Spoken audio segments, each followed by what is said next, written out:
नाजरीन, सोचिए एक ऐसा पल जब दिल की हर धड़कन किसी एक नाम पर रुक जाए और फिर उसी नाम से आपकी दुनिया बिखर जाए।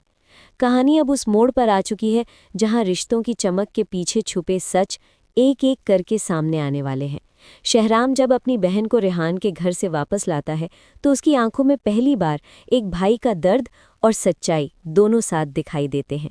वो सख्त लहजे में कहता है कि किसी ऐसे इंसान के लिए मत झुको जो तुम्हें अपनी जिंदगी में जगह देने को तैयार ही नहीं।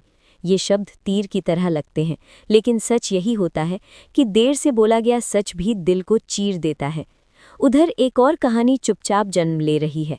एक लड़की जो एक मामूली सी मुस्कान को मोहब्बत समझ बैठी, जिसने खामोशी में अपने ख्वाब सजाए, उम्मीदों के महल बनाए, मगर उसे क्या पता था कि हकीकत उसके ख्वाबों से कहीं ज्यादा सख्त होगी।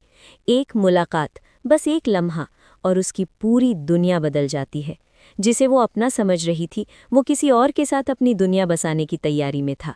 और यहीं से शुरू होता है असली खेल, दिलों का खेल, जहाँ कोई किसी को चाहता है, कोई किसी और का हो जाता है और कोई बस तमाशा बनकर रह जाता है।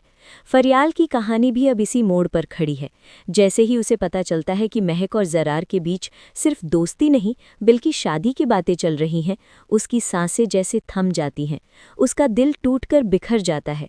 लेकिन सवाल ये है कि क्या गलती सिर्फ जरार की है या उस खामोशी की जिसने कभी अपने जज्बात को अल्फाज ही नहीं दिए। फरियाल ने कभी अपने दिल की बात कही ही नहीं, और शायद यही उसकी सबसे बड़ी भूल थी। वो अंदर ही अंदर टूटती है, बिखरती है, लेकिन दुनिया के सामने खुद को मजबूत दिखाती है। वो अपने दर्द को बंद कमरे की 4 दीवारों में कैद कर लेती है। माँ समीना बार बार पूछती है और आखिरकार आंसू उसकी खामोशी को तोड़ देते हैं। अम्मी, जरार किसी और से मोहब्बत करता है। ये कहते ही उसकी आवाज़ कांप जाती है। समीना का जवाब सख्त है लेकिन हकीकत से भरा। बेटा, तुम करती हो, वो नहीं करता। अब इसका पीछा छोड़ दो, ये रिश्ता मुमकिन नहीं। और यही वो लम्हा है जब फरियाल अपने जज्बातों को दफन कर देती है।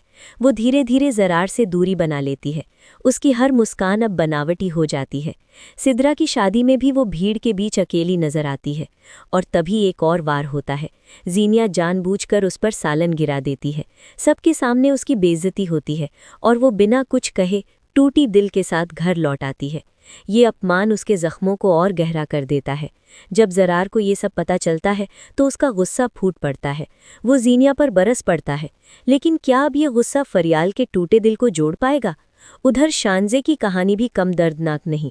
वो घर तो लौट आई है, लेकिन उसका दिल अब भी वहीं कैद है जहां उसे सिर्फ जिल्लत मिली। शहराम बार बार उसे समझाने की कोशिश करता है, लेकिन इस बार शानजे खामोश नहीं रहती। उसके शब्दों में दर्द, गुस्सा और टूटे हुए भरोसे की गूंज साफ सुनाई देती है। इधर फरियाल खुद को काम में डुबो देती है। वो अपने जज्बातों से भागना चाहती है, लेकिन दिल के घाव इतनी आसानी से नहीं भरते। और तभी कहानी में एक नया मोड़ आता है। शहराम धीरे धीरे फरियाल के करीब आने लगता है। पहले हमदर्दी, फिर दोस्ती और शायद मोहब्बत। लेकिन क्या ये मोहब्बत सच्ची होगी या फिर एक और अधूरी कहानी बनकर रह जाएगी? क्योंकि असली तूफान अभी बाकी है। जीनिया, जो अब तक खामोश थी, अब मैदान में उतरने वाली है। वो सिर्फ फरियाल को सच्चाई दिखाने ही नहीं बल्कि शहराम के करीब आने की भी पूरी कोशिश करेगी। यानी अब शुरू होगा एक खतरनाक लव ट्रायंगल। एक तरफ फरियाल जो पहले ही टूट चुकी है, दूसरी तरफ शहराम जो उसे संभालना चाहता है, और तीसरी तरफ जीनिया जो हर हाल में जीतना चाहती है। अब हर नज़र, हर इशारा, हर खामोशी के पीछे एक नई साजिश छुपी होगी। सबसे बड़ा सवाल ये है कि क्या शहराम अपने दिल की बात फरियाल से कह पाएगा या फिर वो कोई ऐसी कुर्बानी देगा जो सब कुछ बदल दे? क्या फरियाल दोबारा किसी पर भरोसा कर पाएगी या फिर वो हमेशा के लिए अपने दिल के दरवाजे बंद कर देगी? और क्या जरार को कभी एहसास होगा कि उसने क्या खो दिया? कहानी अब उस मुकाम पर है जहां हर रिश्ता एक इम्तिहान से गुजरेगा, हर सच सामने आएगा और हर दिल टूटेगा। लेकिन शायद यही जिंदगी का सबसे बड़ा सबक भी है कि खामोशी हमेशा सुकून नहीं देती। कभी कभी वही खामोशी सबसे बड़ा नुकसान कर जाती है। इसलिए अपने जज्बातों को वक्त रहते अल्फाज देना सीखिए, क्योंकि जो बातें दिल में रह जाती हैं वो अक्सर कहानी को अधूरा छोड़ जाती हैं।